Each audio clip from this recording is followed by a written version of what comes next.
Hello అండి. ఎలా ఉన్నారండి అందరూ? బాగున్నారా?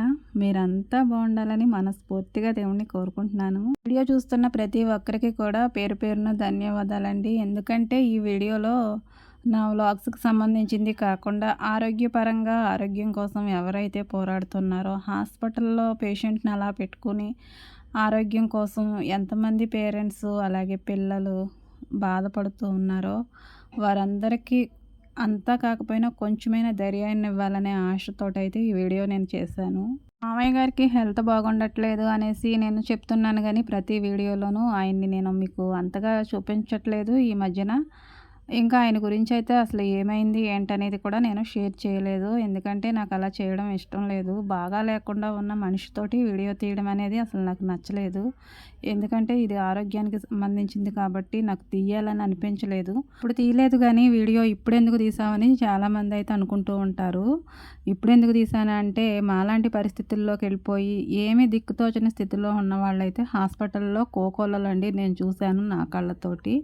ఆరోగ్యం కోసం పేషెంట్ ఎంత బాధపడుతూ ఉంటాడో, నరకం చూస్తాడో, అలాగే పక్కనున్న పేరెంట్స్, పిల్లలు కూడా మరి వాళ్ళ ఆరోగ్యం కోసం ఎంతగానో పరితపిస్తూ ఉంటారండి. ఆ బాధంతా కూడా ఎలా ఉంటుందనేది నాకు తెలుసు. మేము ప్రత్యక్షంగా అనుభవించాం కాబట్టి అలాంటి బాధ నుంచి మావయ్యని మేము ఎలా రక్షించుకోగలిగాము, ఎలా మరలా మామూలు మనిషిని చేయగలిగాము. బాధలో ఉన్నప్పుడు మనం ధైర్యాన్ని కోల్పోకుండా ఉండాలి. అలాగే పేషెంట్‌కి ధైర్యాన్ని ఇవ్వాలి. పేషెంట్‌ని పేషెంట్‌లా కాకుండా ఒక నార్మల్ పర్సన్‌లా చూస్తే ఆయన త్వరగా కోలుకోవడానికి ఒక అవకాశం ఉంటుంది. కాబట్టి ఈ వీడియోలో అయితే నేను అది చెప్పదలుచుకున్నాను. అయ్య గారు పూర్తిగా కోలుకోవడానికి 5 నెలలు పట్టిందండి. ఇప్పుడు ఐదో నెల రన్ అవుతూ ఉంది. 4 నెలలు అలానే మరి చాలా నరకాన్నయితే చూశారు. అసలు ఆయనకి ఏమైంది ఏంటనేది మీకు నేను చెప్పకుండానే ఇవన్నీ చెప్తున్నానంటే మీకు కొంచెం ఆత్రంగానే ఉంటుంది. బ్రెయిన్ స్ట్రోక్ వచ్చిందండి మామయ్యకి. అంటే తలలోనూ, మెదడులోనూ రక్తం అక్కడక్కడ కూడా 3 చోట్ల గడ్డలైతే కట్టినవి. కానీ ఆపరేషన్ అయితే పడదు కానీ కోలుకోవడానికి టైం పడుతుందని చెప్పారు డాక్టరు. మరి ఒక 10 రోజులైతే మేము హాస్పిటల్‌లోనే ఉండిపోయాము. సాధారణంగా బ్రెయిన్ స్ట్రోక్ వస్తే ఒక పక్కన శరీరం అంతా కూడా చచ్చుపడిపోతుంది. అంటే పెరాలసిస్ అనమాట. పక్షవాతం వచ్చినోళ్ళకి ఒక కాలు, చెయ్యి పనిచేయదు. ఒక్కొక్కళ్ళకి నోరు పనిచేయదు. కానీ మాట అయితే రాదు కానీ తినడానికైతే ఒక అవకాశం ఉంటుంది. కానీ మామయ్య గారికైతే నోట్లో ఉన్న నరాలైతే స్ట్రక్ అయిపోయాయి. అంటే మాట రావట్లేదు. ఆయన ఉమ్మి ఆయనే మింగడానికి కూడా చాలా బాధ, ఇబ్బంది. అసలు మంచినీళ్ళు కానీ, అసలు ఉమ్మి గానీ ఏమీ వెళ్ళేది కాదు. డాక్టర్ గారు ఒకటే చెప్పారు. బ్రెయిన్ స్ట్రోక్ అనేది అందరికీ వస్తుందమ్మా. ఇప్పుడున్న పరిస్థితుల్లో అందరికీ వస్తుంది. ఒక కాలు, చెయ్యి పని చేయకపోవడం అనేది సర్వసాధారణం. త్వరగా కోలుకుంటారు. కానీ మీ మామయ్య గారికైతే నోటికొచ్చింది. నోట్లో నరాలన్నీ స్ట్రక్ అయిపోయాయి కాబట్టి ఆయన మింగుడు పడట్లేదు కాబట్టి నోటి వెంట ఏమి పెట్టకూడదన్నారు. అసలు ఎలా ఉంటుందండి మనిషి బ్రతకాలంటే తినకుండా, తాగకుండా బ్రతకడం సాధ్యమేనంటారా? మరి అసలు టాబ్లెట్లు వేసుకోవాలన్నా నోరు పని చేయాలి కదండీ! ఈ సమస్య ఎంతవరకు ఉంటుంది ఏంటని అడిగినప్పుడు ఆయనైతే ఏమీ చెప్పలేకపోయారు. ఎందుకంటే అది త్వరగాను పనిచేయొచ్చు నోరు అనేది. లేదంటే పూర్తిగా మరి అలా మరి గుటక పడకపోవచ్చు అని అన్నారు. మరి దానికి సొల్యూషన్ ఏంటంటే ముక్కు వెంట అయితే ఒక గొట్టం అనేది వేశారు. ఆ గొట్టము మరి దాంట్లో నుంచి మనం వాటర్ గానీ, లిక్విడ్ లాంటి పదార్థాలు అంటే జావలో, జ్యూసులు అలాంటివే పొయ్యాలి. అన్నము గానీ, ఇడ్లీలు గానీ అలాంటివి ఏమి కూడా ఆ గొట్టం ద్వారా వెళ్ళవు కదండీ! ఇలాంటి పరిస్థితినైతే నేను ఎవ్వరిలోనూ ఎక్కడా కూడా చూడలేదు, వినలేదు. ఫస్ట్ టైం మామయ్య గారికి అలా ముక్కులో గొట్టమేసినప్పుడైతే ప్రాణం నాకు వదిన, ఆయన మరి మేమే ఉన్నాం హాస్పిటల్‌లో పిల్లల్ని చూసుకుంటూ. అత్తయ్య, ఇంకా మేనకోడళ్ళు ఇంటి దగ్గరే ఉన్నారు. ఇక మేమేమో హాస్పిటల్‌లో, పిల్లలేమో ఇంటి దగ్గర. అత్తయ్య దిక్కుతోచని స్థితిలో అయిపోయిందండి. కుటుంబం మొత్తం కూడా ఒకేసారి బాధలోకెళ్ళిపోయింది. ఒక మనిషి ఆరోగ్యంగా ఉంటేనేనండి కుటుంబం అంతా హ్యాపీగా ఉంటుంది. ఏ ఒక్కరు బాగోకపోయినా పరిస్థితి చాలా ఇదిగా అయిపోతుంది. ఒక మనిషి బాగోకపోయినా కుటుంబంలోనూ ఆ కుటుంబం ఎలా ఉంటుందంటే పేద కుటుంబం అయిపోతుందండి. ఇంటి పెద్ద కదా మావయ్య. ఆయన ఆరోగ్యం అలాగయ్యేసరికి పిల్లలు, మేము ఇంకా అసలు ఎలా అయిపోయామంటే అసలు ఇల్లంతా చీకటమయమండి. ఇంటి దగ్గర పిల్లలు, హాస్పిటల్‌లో మేము.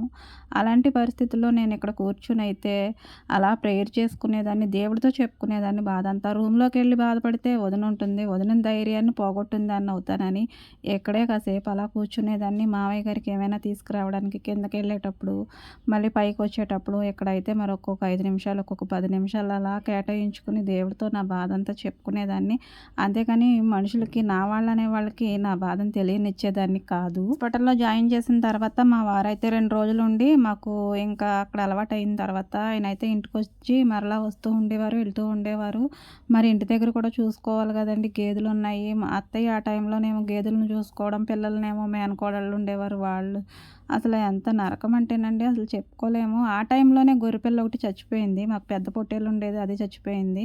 ఆ విషయాన్ని మేము హాస్పిటల్‌లో ఉన్నప్పుడైతే మాకు తెలియలేదు. ఇంటికొచ్చిన తర్వాత చెప్పారు. ఎప్పుడైనా రాజమండ్రి వస్తే అలా బ్రిడ్జ్ పైనుంచి సరదాగా అలా వెళ్ళడమే అనుకునేదాన్ని కానండి, రాజమండ్రిలో ఇలా మరి వీధుల వెంబడి నడుచుకుంటూ వెళ్ళే పరిస్థితి ఒకటొస్తుందనైతే కలలో కూడా అనుకోలేదు. ఎవరము అనుకోమండి ఇలా తిరుగుతామని. కానీ మేము టీ కోసమని, అలాగే మామయ్యకి జావల కోసం అనేసి మరి ఇలా పొద్దున్నే మరి ఇలా మరి రోడ్డు మీద అయితే వస్తూ ఉండేదాన్ని. ఎందుకంటే ఆయన ఉంటేనేమో ఆయన తీసుకొచ్చేవారు. అలా 2 రోజులు చేశారు. తర్వాత నుంచి ఇక నాకే అలవాటయిపోయింది. వెళ్తూ ఉంటే అదే వస్తుంది గదండీ! ఏదైనా అదే తెలుస్తుంది. వీధులు వాళ్ళు మనకు తెలియవనుకుని అక్కడే ఉంటే ఏమీ తెలీదు కదా! మామయ్య గారికి ముక్కులో గొట్టమేసిన తర్వాత ఫస్ట్ టైం మరి ఇలా వీధిలోకైతే వచ్చాను. అప్పుడు మరి జావ అయితే నాకు దొరకలేదు. 11 అయిపోయిందండి. టైంలో జావ దొరకడం కష్టమమ్మా అన్నారు. ఇక అందుకని నేను పాలు తీసుకొనైతే మామయ్య గారికి ఈరోజు పోసేయొచ్చు అనేసి పాలు తీసుకెళ్ళాను. ఆ మరుసటి రోజైతే మరి జావలు పొద్దున్నే 7 గంటల టైంలో అయితే ఉంటాయన్నారని ఇక ఆ రోజునైతే మరి పాలతో పాటే జావ కూడా తీసుకోవచ్చనేసి ఇలా వీధి వెంబడి మీరు గాంధీ పార్క్ దగ్గర అంటండి. నాకు రాజమండ్రిలో ఏ వీధి పేరు తెలియదండి. పార్కు దగ్గర అనేవారు. అది ఏ పార్కో కూడా చెప్పేవారు కాదు. ఆ టీ షాపుల వాళ్ళని అడుగుతుంటే ఎవరి బిజీలో వాళ్ళు ఉంటారు. మన బాధ వాళ్ళకి ఏం తెలుస్తుందండి. ఒక అన్న మాత్రం చెప్పాడు పార్కు, గాంధీ పార్క్ అని. మంచిగా మనతో మాట్లాడినోళ్ళని ఎప్పుడు కూడా గుర్తుపెట్టుకోవాలనిపిస్తుందండి. అంత బాధలో కూడా ఆప్తులుగా వాళ్ళే కనిపిస్తారు. అలా ఒక 5, 6 రోజులైతే ఆ గాంధీ పార్క్ దగ్గరికెళ్ళి తెచ్చేదాన్ని. కానీ ఇంకా హాస్పిటల్ దగ్గరలోనే ఒక పెద్దమ్మైతే జావ తయారు చేయడం మొదలుపెట్టింది. ఆ పెద్దమ్మ దగ్గరైతే తీసుకున్నాను 2 రోజులు.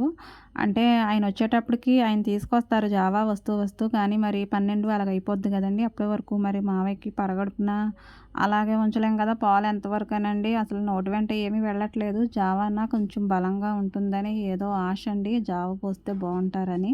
ఇక అందుకనే నేను ఈ జావ కోసమైతే ఫస్ట్‌లో నాకు తెలియనప్పుడైతే చాలా ఇబ్బందులు ఫేస్ చేశాను.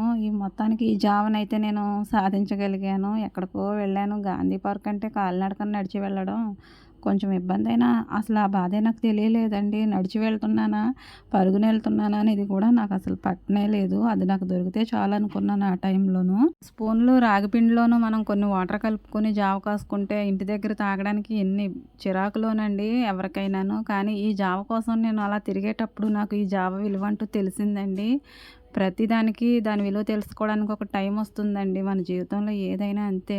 పక్క ఈ షాపుల వాళ్ళతో మాట్లాడుతున్నాను కానీ నా మనసంతా మామయ్య గారు ఎలా ఉంటారు ఏంటనేది ఒకటే ఆలోచన అండి. అలా సుడులు తిరుగుతూ ఆలోచించుకుంటూ ఉండేదాన్ని. కానీ నా మొఖం మీద మాత్రం బాధ అనేది నా వాళ్ళకి కానీ పక్క పేషెంట్‌లకు కానీ కనపడించేదాన్ని కాదు. ఎందుకంటే చాలా ధైర్యంగా ఉన్నట్టు ఉండేదాన్ని. మనసులో బాధ ఉంది కానీ కోలుకుంటారు మామయ్యని మరలా మామూలు మనిషిని చేసి తీసుకెళ్తామన్న ధైర్యం, నమ్మకం అయితే నాకు కలిగింది. నేను అంత దైవాన్ని మనం అడిగినప్పుడు ఆయన చేయందంటూ ఏది ఉండదు గదా! నేను దైవాన్ని నమ్మాను. ఆయన ఏమైనా సరే మామయ్యని మరలా మామూలు మనిషిగా ఇంటికి పంపిస్తారనైతే ఆశపడ్డాను. నమ్మకం ఉంటే ఏదైనా జరుగుద్దండి. ఇది ఇంతకీ మేమొచ్చింది రాజు న్యూరో అండి. అంటే బలభద్ర రాజు గారు. ఆయన హాస్పిటల్ దొరకడం మా అదృష్టమనే అనుకోవాలి. ఎందుకంటే టైంకి మనం మంచి హాస్పిటల్‌లోకెళ్తేనే మనకి ట్రీట్మెంట్ మంచిగా దొరుకుద్ది. మనం సరిగ్గా హాస్పిటల్‌ని గెస్ చేయకుండా దేనికి పడితే దానికి తీసుకెళ్ళిపోతే మన సమస్య ఏంటో దానికి సంబంధించిన హాస్పిటల్‌లో ఫస్ట్ మనం అడ్మిట్ అయితే ఇక డాక్టర్ గారే చూసుకుంటారు. పేషెంట్ పరిస్థితి ఏంటనేది మనకు తెలియదు. డాక్టర్స్ చెప్తారు. మనం దానికి చేసుకుంటూ వెళ్ళిపోవడమే. ఈ గొట్టం ద్వారా మరి ఇలా పోస్తుంటే ఈ జావలు, పాలు, ఆఖరికి మంచినీళ్ళు కూడా టాబ్లెట్స్ ఏమో చితక్కొట్టేసి పౌడర్‌లా చేసి మరి నీళ్లు కలిపి అలా పోసేవాళ్ళం. అలా గంటకొకసారయితే ఏదో ఒకటి లిక్విడ్‌ల రూపంలో అయితే ఆకలి తీర్చడానికి మావయ్యకి ఇదైతే మేము ఉపయోగించడానికి ఇది వేశారండి. ఇది వేయడానికి మాకెంత భయమేసిందోనండి. వద్దని మొరాయించేసింది వదినైతే. కానీ సైన్ పెట్టమన్నారు. ఎందుకంటే ఊపిరితిత్తుల్లోకి వెళ్ళిపోతుంది. మీరు ఈయన మింగడ పడకుండా బలవంతంగా పెడితే ఊపిరితిత్తుల్లోకి వెళ్తుంది. తర్వాత ప్రాబ్లమ్ అయిపోతుంది. మీరు సైన్ పెట్టిన తర్వాత తినిపించుకుందురుగానని మమ్మల్ని జూనియర్ డాక్టర్స్ అయితే చాలా భయపెట్టేశారు. ఎందుకు ఇంత రిస్క్ అనేసి ఆయన ఫోన్ చేసి మా ఆయన గారు వచ్చి ఇక డాక్టర్ తోటైతే మాట్లాడి గొట్టం పెట్టించారు మమ్మల్ని ఒప్పించి. ఎందుకంటే దీనివల్ల ఎలాంటి ప్రాబ్లము ఉండదు. మనిషికి ఆహారం మరి లోపలికి వెళ్ళాలంటే గొట్టం వేయక తప్పదమ్మా అని మాకొక కౌన్సిలింగ్ లాగా చెప్పైతే మరి గొట్టం వేశారు. ఈ గొట్టం వేయడానికి అప్పుడు ఒప్పుకుంది వదిన. ఏదో రకంగా ఆకలి తీర్చాలి కదండీ! ఎక్కడి నుంచో అక్కడి నుంచి మరి ఆహారం వెళ్ళాలి కదా మనిషికి. మనిషికి ఆహారం లేకుండా ఎలా బ్రతుకుతారండి అసలు? డాక్టర్స్ అంటే దేవుళ్ళే కదండీ! నోటి వెంట ఫుడ్ వెళ్ళట్లేదని ముక్కులో నుంచి గొట్టం అలా పొట్టలోనికి వేసేశారు. ఎంత మిరాకిల్లోనండి అసలు. దేవుడు సృష్టి అంటే డాక్టర్సే కదండీ! ఇక మనకి ప్రాణాలను అలా నిలబెడతారు. ఒక్క 5, 6 రోజులు మాత్రం బెడ్ పైనే ఉండి అలా మొహం కడుక్కోవడం అలాంటివి చేసేవారు. మేమే కడిగించేవాళ్ళము.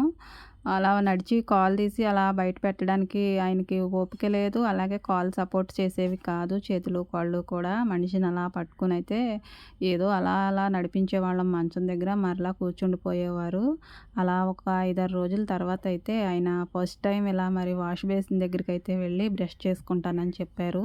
తర్వాత అయితే అలా డైలీ మరి రోజు వదిన కొంచెం కొంచెంగా అలా నడిపిస్తూ ఉండేది. నడిపించమని చెప్పేవారు. కాళ్ళు, చేతులు ఫస్ట్ పనిచేస్తే మనిషి ఆటోమేటిక్‌గా రికవర్ అయిపోతారని డాక్టర్ గారైతే మాకు కొంచెం సంతోషాన్ని ఇచ్చారు. సంతోషమైన మాట చెప్పారు. ఆయన అసలు ఎక్కడున్నారో ఏంటనేది కూడా ఒక 6 రోజుల వరకు ఆయనకి తెలీదు. ఇది 6రో రోజు. ఇప్పుడిలా కొంచెం నడుస్తున్నారు అటు ఇటుగాను. ఆ రోజే కొంచెం బాగున్నారు. మాకు కూడా ఆ రోజే కొంచెం మా మొఖాల్లో నవ్వనేది వచ్చింది. అంతకుముందయితే 5 రోజులు కూడా మేము ఎక్కడున్నాం ఏంటనేది ఆయనతో పాటు మాకు కూడా అంతా అయోమయమే. కానీ మేము చేయవలసింది మాత్రం మేము చేస్తున్నాము. మా చేతులు అంతా కూడా పనిచేస్తుంది. కానీ ఏదో ఒక మూల భయమంటూ ఉంటుంది కదండీ! మరి వాళ్ళ నాన్నగారు, నాకేమో మామయ్య గారు.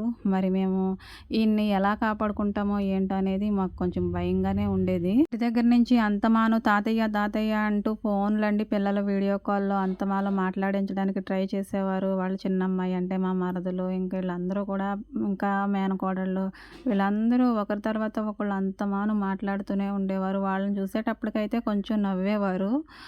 వాళ్ళు అలా ఫోన్ పెట్టేయగానే మళ్ళీ మామూలుగా అలా మరి మూడవుట్లోకి వెళ్ళిపోయేవారు. అలా అంతమాను ఫోన్ చేసి మాట్లాడిస్తూనే ఉండేవారు. ఒక నార్మల్ పర్సన్‌తో మాట్లాడినట్టు తాతయ్య అమ్మ తిన్నావా? బాగున్నావా? అలా ఇలా అని మరి పిల్లలు అడుగుతుంటే ఆయన మరి ఎంతో సంతోషపడిపోయేవారు. అంతలా ఉండి కూడా పిల్లల మాటలు వింటుంటే ఆయనకి ఎక్కడలేని సంతోషం అనేది వచ్చేయడం నేను గమనించాను. ఇంకా అత్తయ్య గారు కనిపిస్తే అంతమాను ఆయన ముఖం ఏడుస్తూనే ఉండేదండి. పక్కన ఆవిడ ఉండాలి కదండీ మరి. కానీ ఆ టైంలోనేమో మాకు గేదెలున్నాయి కాబట్టి అత్తయ్య ఏమో గేదెల దగ్గరికి వెళ్ళాలి. ఈయన పనేమో ఈయన చేసుకోవాలి. మరి హాస్పిటల్‌లో మరి ఖర్చులనేవి చాలా ఉంటాయి కదండీ! ఇక ఆయన దగ్గర ఉండడానికి కూడా ఉండేది కాదు ఆయనకి. అక్కడికి ఇక్కడికి తిరిగేవారు. ఇలా మరి సాయంత్రం పూట అలా మరి తీసుకొచ్చి అయితే బయట ఇలా కూర్చోబెట్టేవాళ్ళం. కాసేపు అలా జనాన్ని చూస్తే మనసు కొంచెం రిలీఫ్‌గా ఉంటుందనేసి.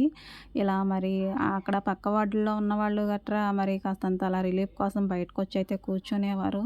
నేను ఎక్కడుంటే అక్కడే మన ఇల్లు అనుకున్నట్టు ఫీల్ అయిపోయేదాన్నండి. అందరితోనూ మరి పరిచయం ఏర్పడిపోయింది. అందరూ చక్కగా మాట్లాడేవారు. ఒకరి బాధ ఒకరు చెప్పుకుంటే మరి ఆ బాధ తీరిందైనా తీరందైనా కానీ మనసుకు ఒక సంతోషం అంటూ ఉంటుందండి. ఆ బాధ నుంచి ఏ విధంగానైనా బయటపడగలననే నమ్మకం అయితే వస్తుంది. ఎందుకంటే ఎదుటివారి బాధ మన బాధ కన్నా పెద్దదా, చిన్నదా అని అయితే నేను తెలుసుకోవాలనో కొంత ఆత్రం అండి నాకు. పక్క వాళ్ళ బాధలు కూడా తెలుసుకుంటాను. ఉన్న పరిస్థితి మనలాంటిదేనా, మన మీద పెద్దదా, ఇంకా చిన్నదా, మరి వాళ్ళు ఎలా ఉన్నారు, వాళ్ళు ఎలా ఫేస్ చేస్తున్నారు అనేసి వాళ్ళని ఒక మోటివేషనల్‌గా అయితే నేను తీసుకోవడానికి వచ్చేసరికి నేను వాళ్ళ బాధలు, వాళ్ళ సమస్యలు నాకు ఏంటో ముక్కు మొఖం తెలియకపోయినా వెళ్ళైతే అడిగేసేదాన్ని. మామయ్యని మరలా ఇలా కూర్చొని అలా ఉంటారని అయితే ఎవ్వరు కూడా అనుకోలేదండి. ఇక్కడున్న నర్సులు గానీ, ఇక్కడున్న ఆయమ్మలు ఉంటారు కదండీ! క్లీన్ చేసే స్లీపర్స్ వాళ్ళు కానీ ఈయన మరలా మామూలుగా ఇలా నడుస్తాడని అయితే అస్సలు అనుకోలేదు.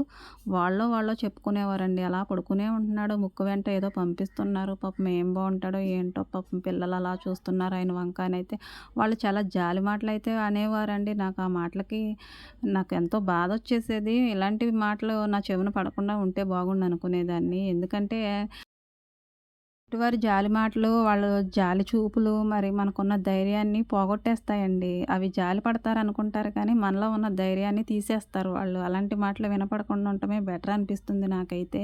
వారికి మనం ధైర్యం చెప్పకపోయినా పర్వాలేదు గానండి, జాలిగా అయ్యో పాపం అని అంటారు చూడండి, అలాంటి మాటలు మనల్ని మరింత నీలుగార్చేస్తాయండి. అలాంటి మాటలకు మనం దూరంగా ఉండడం చాలా మంచిదండి. కొన్ని పరిస్థితుల వల్ల అది నేను తెలుసుకోగలిగాను. మావయ్యని ఇలాంటి కండిషన్‌లో చూసినప్పుడు అలాంటి మాటలు ఎన్నో నా చెవిన పడినప్పుడు వాటిని అసల వినిపించుకునేదాన్నే కాదు. నా ధైర్యం, నా నమ్మకం ఒకటే మావయ్య కోలుకుంటారు, బావుంటారని నేను దేవుడి మీదే ఆశ పెట్టుకున్నాను. అలాగే డాక్టర్ గారు చెప్పే ప్రతి మాట కూడా వినేదాన్ని. అలానే ఆయన్ని ఫాలో అవుతూ మరి ఆయన ఇచ్చిన మెడిసిన్స్, టెస్ట్‌లు అవన్నీ కూడా అలా చేయించుకుంటూ మరి మావయ్యని అలా ఒక చంటి పిల్లాడిలాగా అలా మరి కాచుకొని ఒక 10 రోజులు మరి హాస్పిటల్‌లో ఉండడం జరిగిందండి. ఇక అమ్మలాగానే చూసుకుంది వదిన. ఒక చంటి పిల్లాడికి డైపర్స్ అలాంటివి ఎలా మారుస్తారు అలాగే మార్చింది. చిన్నప్పుడు మరి వాళ్ళకి చేసేవారు వాళ్ళ నాన్నగారు. పెద్దవాళ్ళు అయిన తర్వాత పిల్లలే తల్లిదండ్రులుగా మారి వాళ్ళకి మరి అన్నీ చెయ్యాలండి. చిన్నప్పుడు మనకి చెడ్డీలు వేయడం, గౌన్లు వేయడం ఇవన్నీ అమ్మ, నాన్న చేస్తారు. కానీ వాళ్ళు లేవలేని స్థితిలో అవన్నీ కూడా మనం కూడా చేసి పెట్టాలి. ఇయన్నీ కూడా మరి జీవితం అండి అసలు ఎంత విచిత్రంగా ఆటాడుకుంటుందంటే మనతోటి. మనల్ని చిన్నపిల్లలప్పుడు ఎంత బాగా చూసుకుంటారో, మనం వాళ్ళు ముసలివాళ్ళు అయిపోయిన తర్వాత అంత ఇదిగా చూసుకుంటేనే వాళ్ళు మనకు కొన్ని రోజులు వెలుగు అనేది మన ముందు ఉంచుతారు. ఇంటికి పెద్ద దిక్కు అమ్మ, నాన్నే కదండీ! అత్త, మామే కదా! అప్పుడు మనం ఎలా పెరిగి పెద్దవాళ్ళం అయ్యామనేది అంతా వీళ్ళకే తెలుసండి. కానీ వీళ్ళ వృద్ధాప్యంలోకి వచ్చేసరికి మరొక చంటి పిల్లాడిలాగా అయితే మరి ఇద్దరు కూతుళ్ళండి ఈయనకి, కొడుకు అలాగే మరి ఇద్దరు అల్లుళ్ళు, ఇంకా కోడల్ని నేను మరి అలా బ్రతికించుకోవాలని ఎంతో పోరాడామండి. మన పోరాటం ఏపాటండి, దేవుడి కృప ఉండాలి, దయ ఉండాలి. ఇంకా మరి మనము ఇంకా బ్రతకడానికి మరి దేవుడిచ్చిన ఆయుష్ కూడా ఉండాలి. కొంచెంలో మనం దేన్నైనా సాధించగలమేమో గానండి, తల్లిదండ్రుల్ని మాత్రం సాధించలేమండి. వాళ్ళు బాగున్నంత కాలం వాళ్ళని ఆరోగ్యంగా మరి వాళ్ళకి కావాల్సింది ఇచ్చి చూసుకోవడమే తప్పించి మనం వాళ్ళకి ఇంకా ఏమి ఇవ్వగలమండి? వాళ్ళ రుణం ఏమిచ్చి తీర్చుకోగలము? మరి ఎలాంటి సమయంలోనూ మనం చంటి పిల్లల్లాగా అయితే వాళ్ళని చూసుకుంటే వాళ్ళు కళ్ళ ముందు అలానే ఉంటారండి. వాళ్ళు ఇంకా అంతకన్నా మనకి ఇంకా ఏమి ఇవ్వాలండి? జన్మనిచ్చిన దానికి మనం ఈ మాత్రం చేయకపోతే ఎలాగండి? అందరూ కూడా మావయ్యని చూడడానికి వచ్చినప్పుడు వాళ్ళకొకటే అనుమానం అండి. ఈయన మళ్ళీ నార్మల్‌గా అవుతారా? మామూలుగా ఉంటారా? అసలు బాగుంటారా? అని ఒక డౌట్ అనేది వాళ్ళ మొఖంలో నాకు ప్రత్యక్షంగా అలా కనిపించేదండి. అవన్నీ అలాగా పేస్ట్ చేసుకుంటూ, అవన్నీ కూడా అలా పక్కకి నెట్టేసుకుంటూ, మరి మెడిసిన్స్ రెగ్యులర్‌గా యేసుకుంటూ, మరి దేవుడికి మొరపెట్టుకుంటూ, మా బాధనంతా ఆయనతో చెప్పుకుంటూ, మరి అలా మరి మామయ్య గారినైతే మామూలుగా చేయడానికి మాకొక 10 రోజులు అంటే హాస్పిటల్‌లో 10 రోజులున్నాము. ఇంటికొచ్చిన తర్వాత ఇదిగోండి 4 నెలెళ్ళి 5 నెలొచ్చింది. ఇప్పటికైతే కొంచెం మామూలుగా ఉన్నారు. మామూలుగా తింటున్నారు. మాట మాత్రం రావట్లేదు. మాట రావడానికి ఇంకా టైం పడుతుందంట. రెగ్యులర్‌గా మరి చెకప్‌కైతే తీసుకెళ్తున్నాము. మామయ్య అలాంటి పరిస్థితుల్లో ఉన్నప్పుడు నాకొకటి అనిపించేదండి. ప్రపంచమంతా కూడా ఒక సైడ్‌నుంటే మా ఫ్యామిలీ మాత్రమే ఒక సైడ్‌నున్నట్టు అదొక లోన్లీ ఫీలింగ్ అండి. ఒంటరి భావం కలిగేది నాకైతే. నేనే కాదు నాలాంటి పరిస్థితులు గుండా ఇలాంటి హాస్పిటల్‌లో ఉండి ఆరోగ్యం కోసం పోరాడే వాళ్ళందరి పరిస్థితి కూడా అంతేనండి. ప్రాణాల కోసం పోరాడుతూ మరి పేషెంట్ అలా బెడ్ పైన ఉంటే మరి పక్కనుండి మరి చూసుకోవడానికి ఉన్న పేరెంట్స్‌లో ఉండే బాధ అసలు ఎంత ఇంత కాదండి. అసలు అది తీర్చలేనిది. అసలు వాళ్ళ కన్నీళ్ళు అసలు ఎవరు తుడవలేరండి. అలాంటి బాధలో ఉన్నప్పుడు మనకి కొంచెం ఓదార్పు, కొంచెం ధైర్యం ఉంటే బాగుండు అనిపిస్తుందండి ఆ టైంలోనూ. కానీ ఆ టైంలో మనకి ఎవరు ఉన్నట్టు అనిపించదండి. అంతా కూడా మన వారు కాదనే భావం కలుగుద్ది. ప్రపంచం అంతా కూడా మనల్ని వెలివేసినట్టు ఉంటుందండి. మన పరిస్థితి అంత దారుణంగా అయిపోతుంది ఆ టైంలో. అందరూ ఉంటారండి. కానీ ఒక తల్లినో, తండ్రినో హాస్పిటల్‌లో అలా అడ్మిట్ చేసినప్పుడు, లేదంటే కుటుంబంలో ఎవరినైనా మన ప్రాణానికి ప్రాణమైన వాళ్ళని అలా అడ్మిట్ చేసినప్పుడు మరి హాస్పిటల్‌లోనూ మనకొక ఒంటరి భావన, మనకంటూ ఎవరు ఎవరు లేరనే బాధ అయితే మనల్ని వెంటాడుతూనే ఉంటుందండి. కాస్త ధైర్యంగా ఉండాలి. డాక్టర్ ఏ విధంగా చెప్తే ఆ విధంగా మనం ఫాలో అవుతూ మరి రెగ్యులర్‌గా మరి ఆ పేషెంట్‌కి చేయవలసిందంతా ధైర్యంగా ఉండి చేసుకోగలిగితేనండి పేషెంట్‌ని మరలా మనం మామూలుగా చేసేయవచ్చు. విషయం గొప్పదైతే సాధించలేనిదంటూ ఏముండదు కదండీ! దేవుడిచ్చిన ఆయుష్ ఉంటే మనం చేయవలసింది మనం చేశామనుకోండి, మనం ఇక బాధపడవలసిన పనే ఉండదు. నేను మరి మీ ముందుకి మా మామయ్య గారితోటి ఇలా మరి ప్రూఫ్‌తో సహా అయితే నేను తీసుకొచ్చి మరీ మీకు చెప్తున్నాను. ఎందుకంటే నాలాంటి పరిస్థితులు గుండా చాలామంది ఉంటారు కాబట్టి, వాళ్ళు మరి కొంతమందైనా ఈ వీడియోని చూసినప్పుడు ధైర్యం తెచ్చుకుంటారని అయితే నేను ఈ వీడియో చేయడం జరిగింది. పడొచ్చు, పడకపోవచ్చు, ఈ సూప్ తీయొచ్చు, తీయకపోవచ్చు అని అయితే జూనియర్ డాక్టర్ గారైతే చెప్పారు. కానీ నేను ఆయన మాట ఇంత కూడా నమ్మలేదు. డాక్టర్ మాట వినాలంటారు, ఇప్పుడేంటి నమ్మలేదంటారు అనుకుంటున్నారా? ఎందుకంటే డాక్టర్ కన్నా మరి దేవుడు గొప్పవాడు కదండీ! దేవుడి మీద నమ్మకం ఉంచాను. ఇది నెక్స్ట్ టైం నేను వెళ్ళినప్పుడు ఇది తీసేయాలనుకున్నాను. అలాగే మరి తీసేశారు గొట్టమైతే. ఇప్పుడు మామయ్య గారు మరి ఒక నెల రోజులు తినడానికి ఇబ్బంది పడ్డారు గానీ, ఇప్పుడు మామూలుగా తింటున్నారు నోటితోటి. ఇడ్లీ తింటున్నారు, అన్నం తింటున్నారు. ఇంకా అలా కొంచెం కొంచెంగా మరి మాట కూడా వచ్చేస్తుందని డాక్టర్ గారు చెప్పారు. రెగ్యులర్‌గా అయితే చెకప్‌కి తీసుకెళ్తున్నాం నెలకొకసారి. ఇప్పుడైతే హెల్తీగా ఉన్నారు. ఇంకా మాట ఒకటే రావాలి. అది కూడా వచ్చేస్తుందండి. ఎంతగా మరి నిలబెట్టగలిగిన దేవుడు మాట రప్పేయలేడంటారా? నమ్మకం ఉంటే ఏదైనా జరుగుతుంది గదండీ! వీడియో అంతా చూసారు గదండీ! లైకు, సబ్స్క్రైబ్ అయితే అడగనండి. ఎందుకంటే వాటి కోసం వీడియో చేయలేదు. మాలాంటి భయంకరమైన పరిస్థితుల్లో ధైర్యాన్ని కోల్పోయి ఎవరుంటారో వాళ్ళకి కనీసం ఒకళ్ళకైనా ఈ వీడియో ధైర్యాన్నిస్తే అంతే చాలని చేశానండి వీడియో.